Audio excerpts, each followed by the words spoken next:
All right. Okay. Welcome back to Realcast Fishing. Your host, Glenn, with the City of Adam Fishing Field Team, COAF Field Team on YouTube. And this round, what have I got for you? Well, we're talking inline spinners and 3D printed lures. Just give you a little update on things that have been happening since we last kicked one of these off. Earlier this, excuse me, I think earlier in the week, maybe Saturday, Sunday timeframe, did the Little Red Book of Fly Fishing podcast where we went through tips 86 through 90. Next one that we'll be doing will be 91 through 95. That'll be upcoming here in the next week or so. But for now, we're just talking fish ramblings and just talking things in general. And I tried earlier to do the ATEM Switcher Out and About series, I guess, live stream, and had some technical difficulties. So, hey, we're going to take a break from that and just go straight into the phone and just go live from here. So if you just joined us, mainly going to be talking about 3D printed lures and inline spinners. Yours truly just went the other day, and let's see, I got it right here. Made an inline spinner, and I used it to catch a bass. Weighed 1.86 grams. Okay, and that comes out to about 1/16th, or maybe a little bit heavier than 1/16th ounce. Right here, it's got the Panther Martin style blade, a little kind of metal body piece, and I'm using it on this casking, in correction, the Kingfisher. Feather flight on a ultralight Magic L handing rod, and that combo's done really well for yours truly, being able to catch several bass and whatnot. But hey, so the earlier live she didn't work out so well. So hey, let's have a toast to that. Having a little Voodoo Ranger Imperial IPA. Yeah, that took a lot out of me. Trying to get that switcher going, but hey, this is much easier. This setup, I just plug right into the phone. I've got the PodTrack, the PodTrack, Zoom PodTrack connected in there, and I've got my Shure microphone. I did take the 3D printer and made a little flag for it, but I have no decal on there. I'm trying to convince my significant other to use her little machine that prints up different logos. I just haven't convinced her yet to do so. Anyway, let's go talk about inline spinners initially. So when I make an inline spinner, I initially take a shaft. It's a wired shaft, and I make it simple. I'm really using it for bait finesse, ultralight bait casting, and I go with minimal parts. So let me grab that real quick. Okay. And like I was saying, I keep it simple. Just got it in this container here. And I'll open it up. So there's several. Let's see if I can get this here. Y'all can see it. Or maybe I can push this over. Right there, maybe. Yeah, not so well. Anyways, let me lift it up then. Okay, so what I have here are these wire shaft. You can get them straight, or you can get them with the little bend. I sort of like them with this bend right here, and I've made them. It's very simple. It's a Panther Martin style blade. I do have some willow leaf blades that require a little clevis, so it's extra material, but I like this one because I can put this right on the shaft itself, right here, and that's already ready to go. Just put on the hook in the body and put the loop at the end on this end, and you're good to go. So I've got that in brass, I've got it in silver, and I've got it in two sizes. So right there, two sizes. And for ultralight bait casting, I started out with these smaller treble hooks, size 12, and they didn't hold up so well. I had a lot of strikes, but then they got off. And then what I find, the size 8 has been a good consistent one. I have used the size 6 treble hooks. These are both from Mustad right here. The size 6 being a slightly larger than the 8 right there. And I kind of like that 8 or that 6. Seems to hold up well. And when it comes to bodies, since I'm going with ultralight bait casting, 1/16 ounce or whatnot, I'll typically go with this one right here. Size 1/16 worm sinkers right here. So just the same thing that you would put on your, like, I guess like a worm rig or whatnot if you're going to be bass fishing with some plastic worms. And so I keep it simple. This is the 1/16 ounce in a black color. And then I have one that's just straight lead that I'll paint. And then additionally, I picked these up at Hobby Lobby. Hello, Kevin Hassel. Howdy, howdy. Just talking some inline spinners. And these I picked up at Hobby Lobby, just a little barrel looking thing that's heavy enough to keep it in that ultralight casting category. And then I did get these this last time, this kind of like cone shaped thing that I've been using as well. But overall, I really keep it simple. There's that wire shaft right there, and then the barrel, the body, and then the treble hook. And I've been using that pretty much as my go-to one. I also use the Panther Martin lure itself, as well as rooster tails, all about the 1/16 ounce. Well,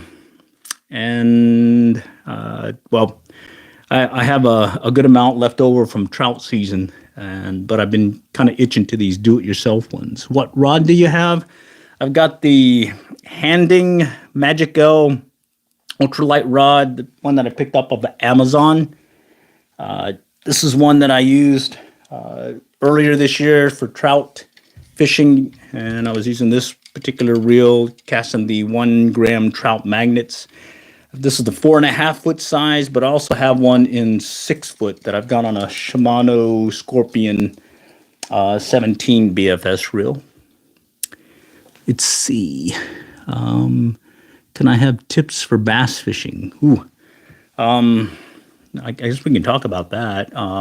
Just overall, I guess this time of year, you still, at least here in Texas, we're still going through the spawn, so you have a good opportunity for sight casting to bass on beds. There's one video that I just posted, I think the last few days, or if not today, I think it was.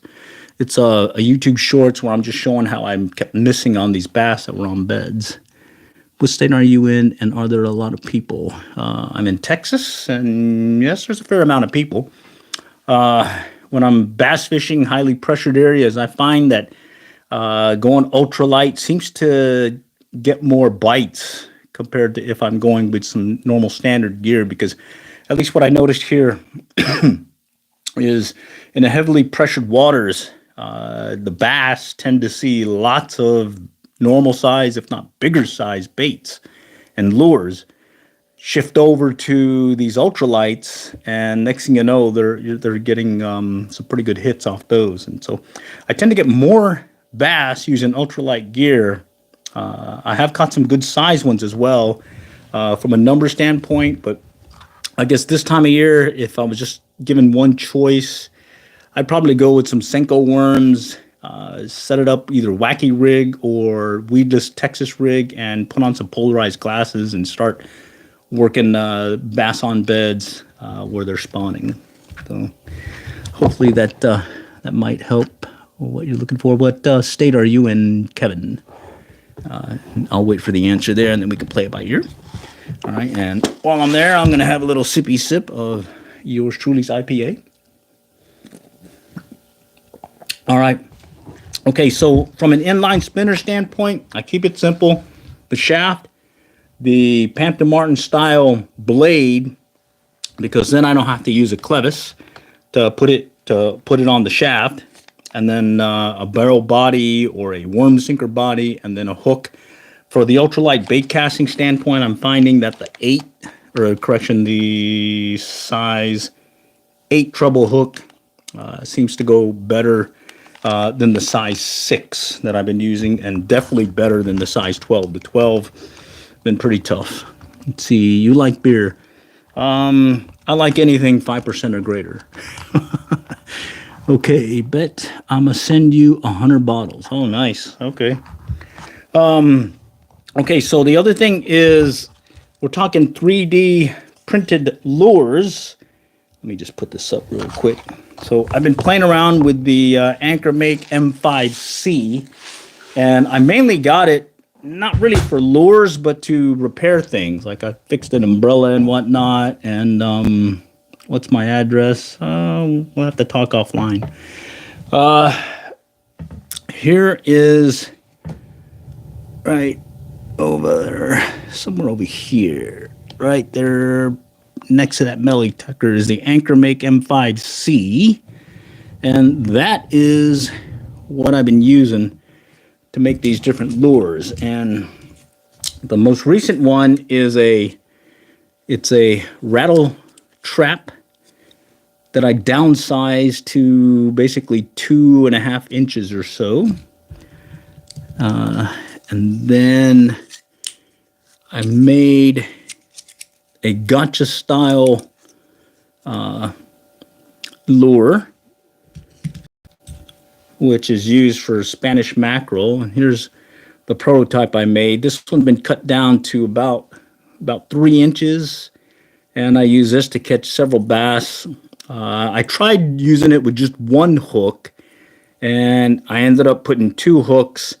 And one thing that I do like about the gotcha style setup is this forward hook right here has this wire connection, so it actually can slide back and forth. What I'll initially do is push it up forward, but I'll get hookups and it'll pull the hook down, and it just gives you a little wider range to I guess hook up with those bass and whatnot. And this one, when you cast it, it actually is this isn't a hollow one. It's solid.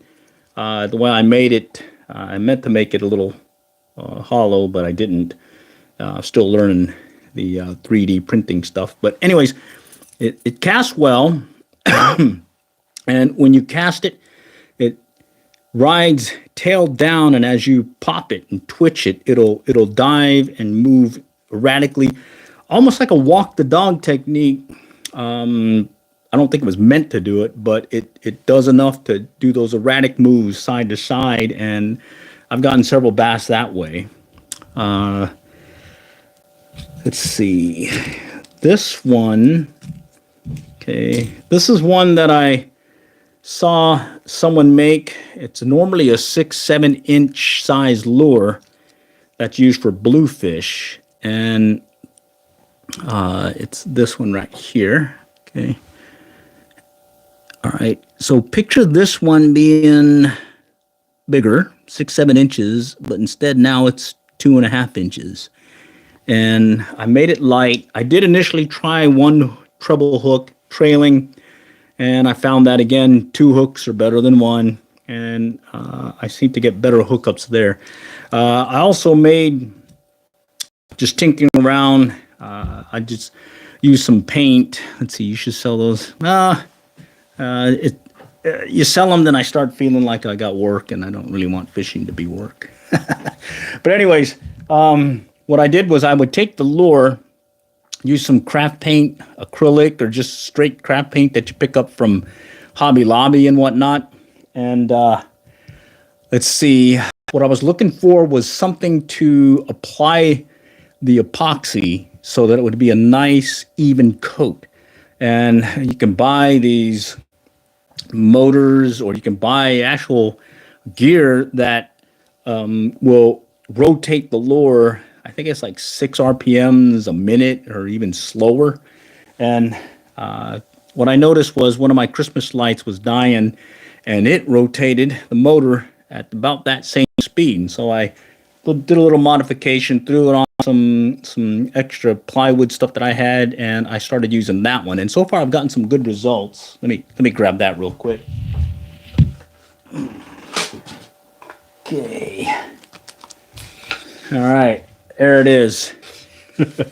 Okay, so this is a motor, or this is the housing from one of those Christmas light deals that shoots up a pattern on your house. And I took a little cap from a prescription bottle, did some not super glue, but hot glue, made a shaft for it, and I put a clip here, right here, and that's where I attach the lure, and I'll apply the 5-minute epoxy, and then I'll just let it turn, and sure enough, I'll get a nice even coat.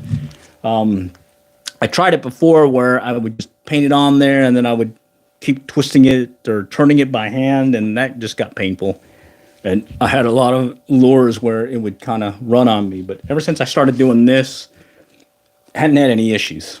So if you decide to get into making your own lures and 3D printing, and then when you're painting them, think about that. Make sure you have something to dry them slowly. How long have you been fishing? Decades. Yeah. 40 plus years. Yeah. And I'm still learning. And that's the motto of our teams, COAF field team, City of Island Fishing Field Team. Learn by our trials and errors. The intent here is we're average Joes. We don't have a lot of time or, I guess, money to take those long, expensive trips. Instead, we just kind of make do with what we can around here and accumulate things over the years. So I do have a lot of poles, but that's an accumulation because several years after, I think a couple of poles, I quit getting rid of them and just keep them. Let's see.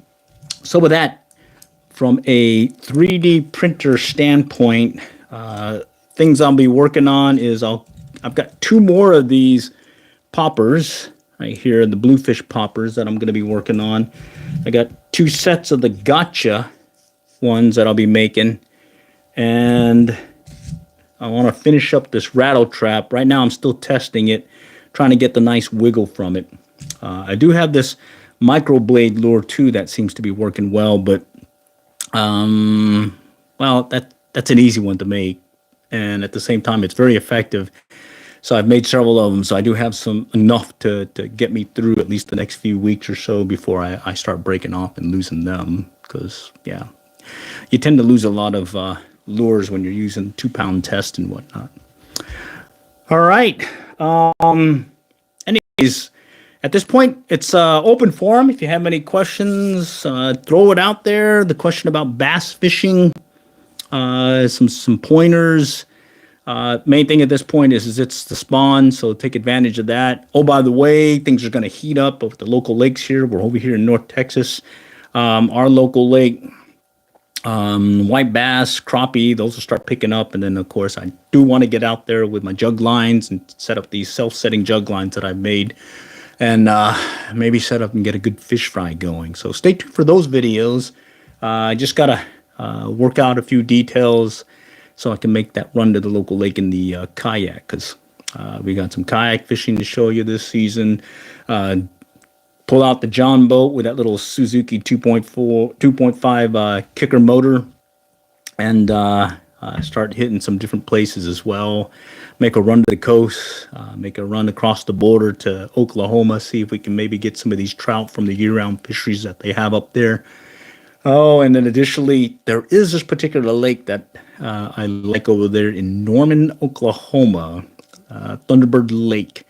It's stocked with sauger as well as saugeye, so it's a mix of the sauger and walleye, and I hear that they're a really good tasting fish, so I'm willing to go and try that one out here. We've caught one in the past, yours truly, along with another member of the team, and well, it wasn't a keeper though, but we'll definitely look forward to maybe some of those videos here in the near future.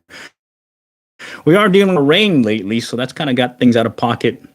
Some heavy storms and whatnot, but other than that, keeping things busy, keeping fishing things in our back pocket to include the 3D printing as well as these inline spinners. Okay, right there, and that ultralight bait casting. I did do a video live stream, GoPro mobile fishing live stream, as well as the mobile fishing live stream.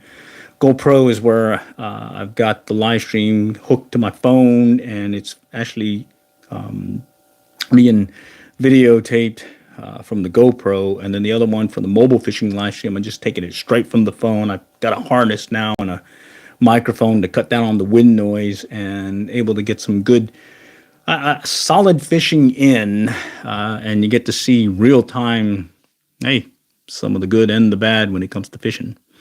But usually afterwards, if you're not able to stay for the entire live stream, what I'll then do is I'll edit them and take out all the slow stuff and get you to the action ones. And I'm hoping that here I might have another one here in the next few once I'm out and about again.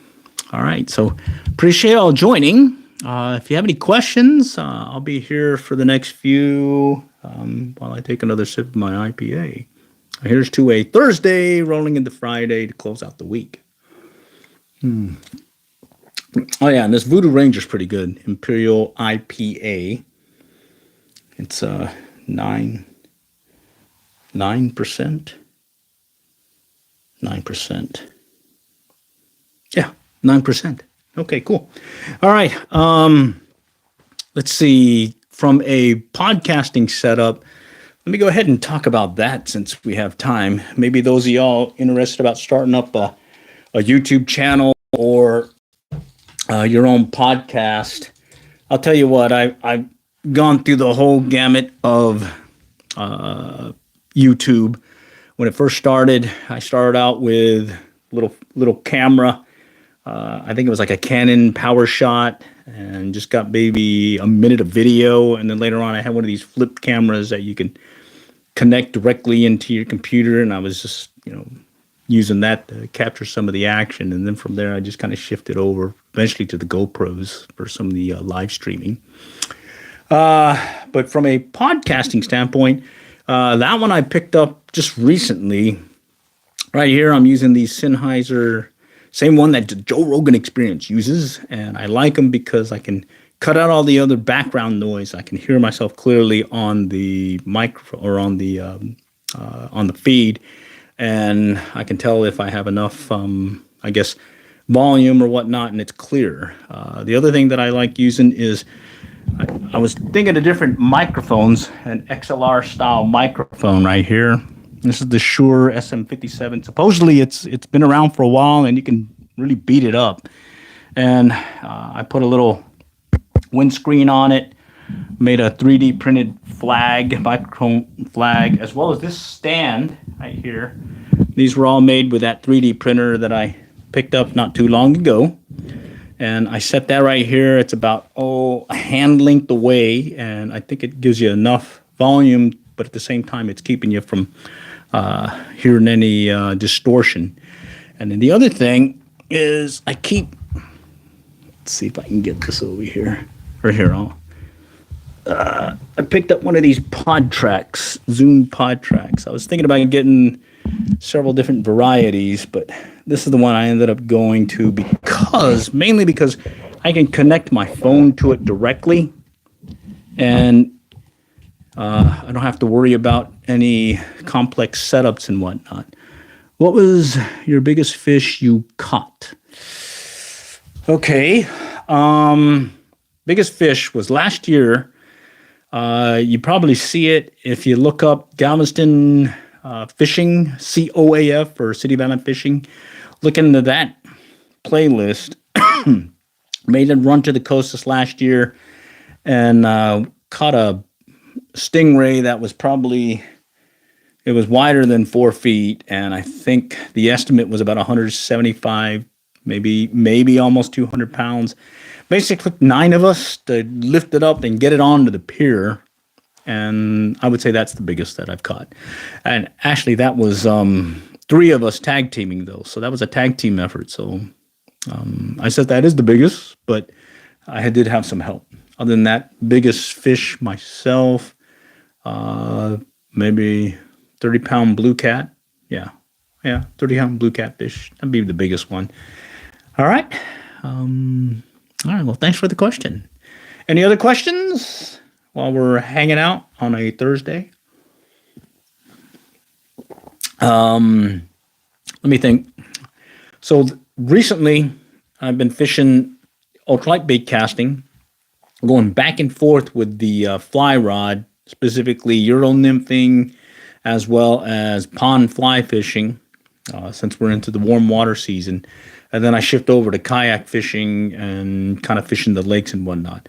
Once we break through the pond fishing, I guess, season, I call it the season mainly because this is the time of year that I like hitting the bass on bed spawning in the area. But once I shift there, it'll be more hitting up the local lake and doing some kayaking. And what's nice about that is you get a workout in, and at the same time, you may catch a fish or two. Okay. I think that's all for now. Appreciate y'all joining, and this will get posted on our channel, and hopefully y'all can pick up maybe if there's any questions or whatnot that you have. Definitely reach out. I monitor the comments as well as questions and whatnot that come in throughout the day, if not week. And well, if I can answer them, I'll answer them. If not, I can reach out to other folks who maybe will have a better answer or the answer for you. All right, all for now. Next time, we'll catch you later. And good luck and good fishing.